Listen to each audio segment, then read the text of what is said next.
Assalamualaikum warahmatullahi wabarakatuh. Pada kesempatan kali ini saya akan mereview tentang tugas LKM 1 tentang listrik statis dan dinamis dengan saya sendiri, nama mahasiswa Arif Faisal Habib, asal perguruan tinggi Universitas PGRI Yogyakarta, kelas A520 PGSD, NIM 201446000187, tanggal pelaksanaan 8 Maret 2021 sampai 12 Maret 2021, jam pelaksanaan 11.10 waktu Indonesia Barat sampai jam 14 waktu Indonesia Barat. Pernahkah Anda tersetrum saat menyentuh saklar atau sambungan kabel listrik? Tubuh kita terdiri dari cairan yang dapat menghantar listrik sehingga wajar saja jika kita sering tersetrum saat menyentuh kabel atau sambungan listrik yang terbuka. Tahukah Anda bagaimana mekanisme mengalirnya arus listrik pada rangkaian? Dan tahukah Anda, ternyata tubuh kita juga dapat mengalirkan arus listrik loh. Bagaimana pula hubungan kuat arus listrik dengan beda potensial, daya, energi listrik, bagaimana cara menentukan besarnya biaya listrik rumah Anda setiap bulan? Semua pertanyaan tersebut akan terjawab setelah Anda mengikuti review saya pada kali ini dalam praktikum virtual LKM 2. Tujuan pelaksanaan pengamatan adalah 1. Merancang rangkaian listrik sederhana, 2. Menghitung besar arus listrik dalam kawat menghantar, 3. Menganalisis hubungan antara kuat arus dan beda potensial listrik, yang keempat adalah menghitung energi dan daya listrik, yang kelima menghitung daya pemakaian listrik.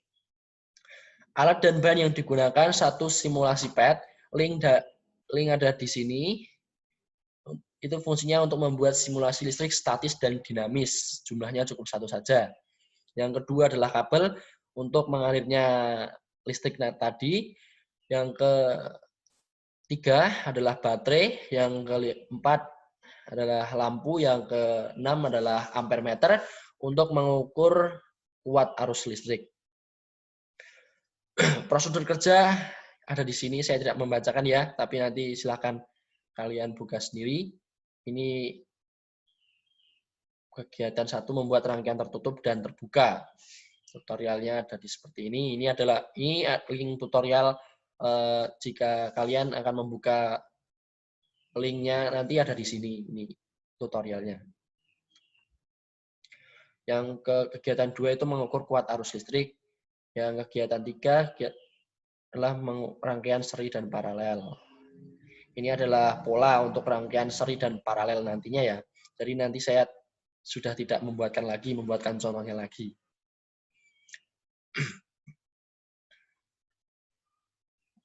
Hasil pengamatan. Ya, kita akan langsung mereview hasil pengamatan saya pada hasil pengamatan kegiatan 1. Ini adalah foto rangkaian dengan lampu menyala. Ini dapat menyala, elektronnya dapat berjalan. Dan ini adalah rangkaian dengan lampu tidak menyala. Ini elektronnya tidak berjalan dan arus listriknya tidak berjalan. Maka dari itu, saya akan mencontohkan satu saja, rangkaian dengan lampu menyala dan rangkaian dengan lampu tidak menyala. Saya akan mencontohkan satu.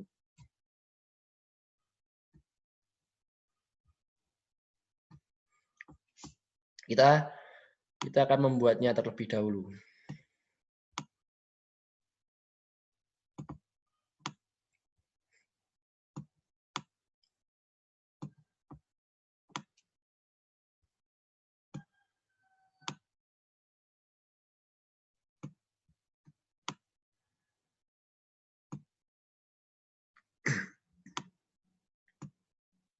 Ini adalah saklar.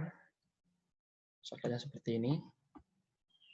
Lalu kasih kabel lagi untuk naik.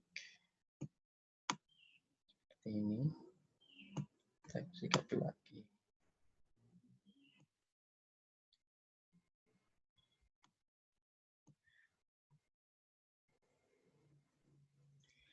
Pada rangkaian listrik menyala, ini adalah elektron akan berjalan seperti itu. Arah aliran elektronnya itu mengalir dari arah negatif menuju ke arah positif. Dan untuk arus listrik Kita akan lihat dulu. Dari potensial mengalir dari potensial tinggi ke potensial rendah. Seperti ini. Ini adalah rangkaian dengan lampu menyala. Rangkaian dengan lampu menyala kan seperti ini.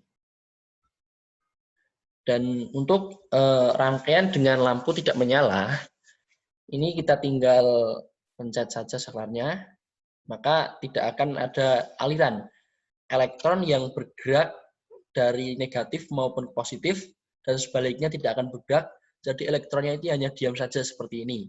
Dan juga kuat arus listriknya juga tidak akan bergerak kemana-mana. Jika ini kita sambungkan lagi, maka terjadilah rangkaian lampu dengan menyala, lampu menyala. Contohnya seperti itu.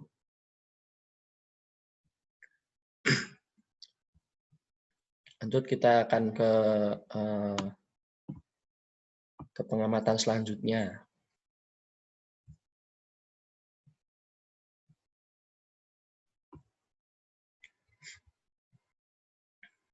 Pengamatan selanjutnya jadi seperti ini. Jika contoh saya tadi hanya menggunakan satu lampu, jadi pengamatan saya ini menggunakan dua lampu seperti ini.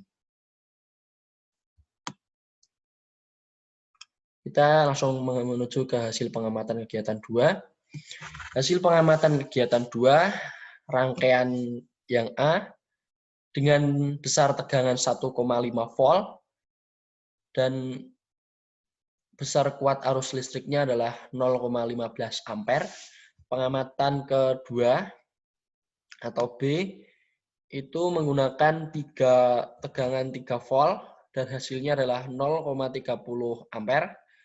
Dan rangkaian ke C dengan besar tegangan 4,5 volt dengan arus listriknya 0,45 ampere. Rangkaian D itu tegangannya 9 volt dan kuat arus listriknya adalah 0,90 ampere.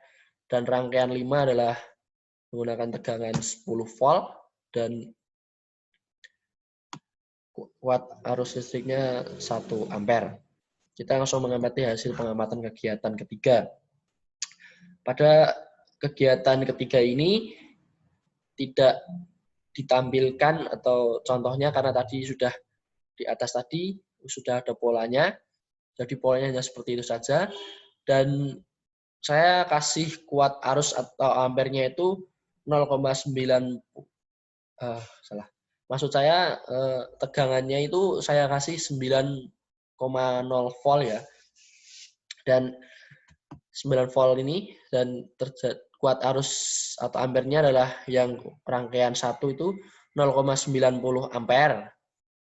Dan ini kan untuk menghitung daya, ini 9,00 ini kita kalikan dengan ampere, hasilnya adalah 8,1 watt. Untuk menghitung energi volt T10S ini kita 81 ini kali 10. Hasilnya adalah 81 joule dan energi ini bedanya adalah 10 kali 20. Kalau ini dikali 20 jadi 81 joule ini kita kalikan 20 dan hasilnya 162 joule.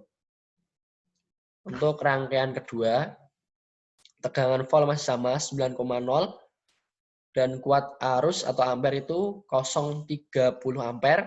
Kita kalikan menjadi 2,7 watt.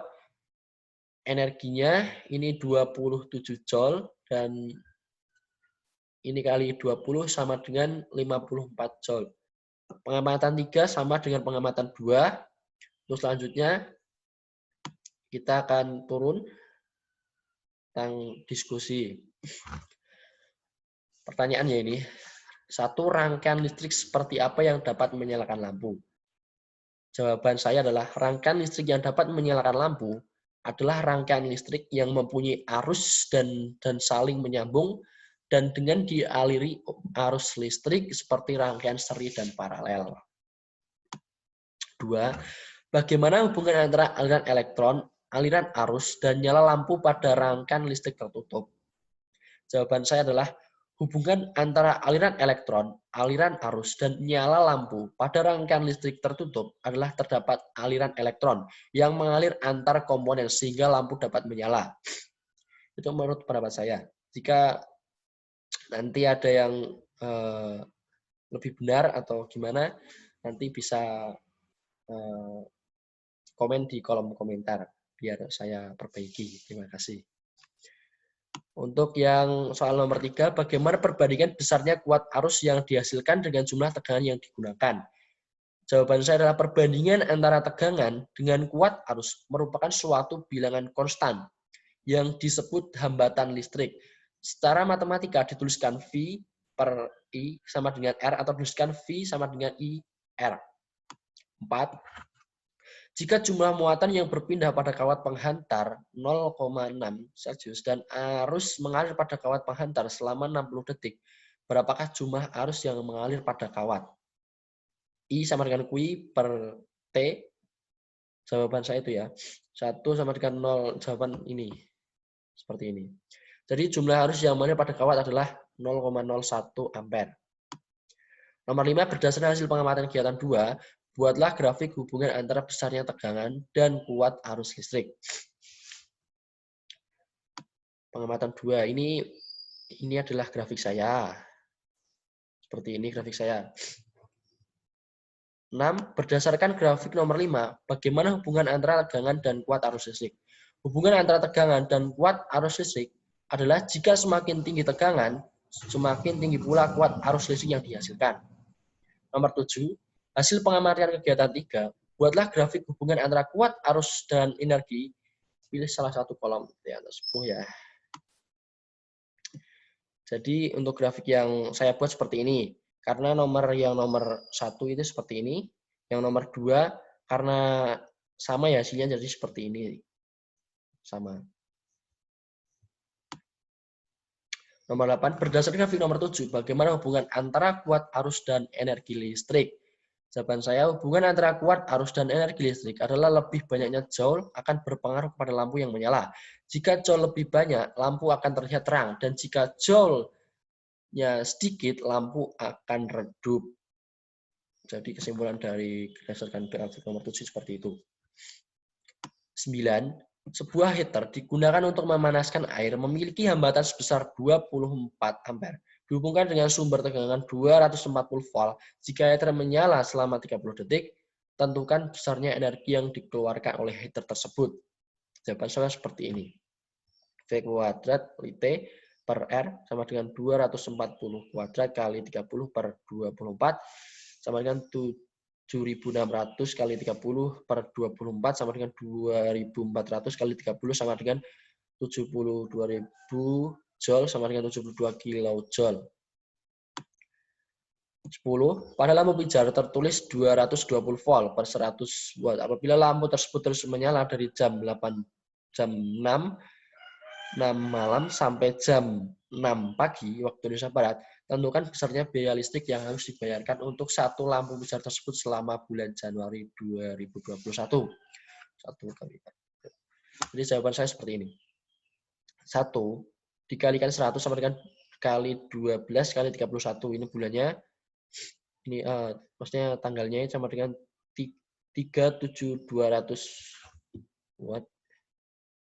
Ini hasilnya seperti ini, harga tiap bulan seperti ini, hasilnya seperti itu. Dan hanya 3.720.000 yang harus dibayarkan setiap bulannya. Kesimpulan pada pengamatan kali ini adalah, menurut saya listrik dibagi menjadi dua, yaitu listrik statis dan listrik dinamis. Listrik statis adalah listrik yang tidak mengalir atau listrik yang muatan-muatan listriknya berada dalam keadaan diam. Sedangkan listrik dinamis adalah muatan-muatan arus listrik yang bergerak dan menghasilkan arus listrik. Demikian hasil review atas jawaban saya tentang LKM 1 tentang listrik statis dan dinamis. Apabila ada kesalahan dalam pengamatan saya atau jawaban saya yang soal diskusi tadi. Apabila ada kesalahan, saya mohon maaf yang sebesar-besarnya. Karena ini untuk tugas mata kuliah saya. Jika memang ada kesalahan, mohon untuk kolom di komentar untuk membenarkan jawaban saya. Saran Anda sangat saya harapkan. Sekian dari saya. Wassalamualaikum warahmatullahi wabarakatuh.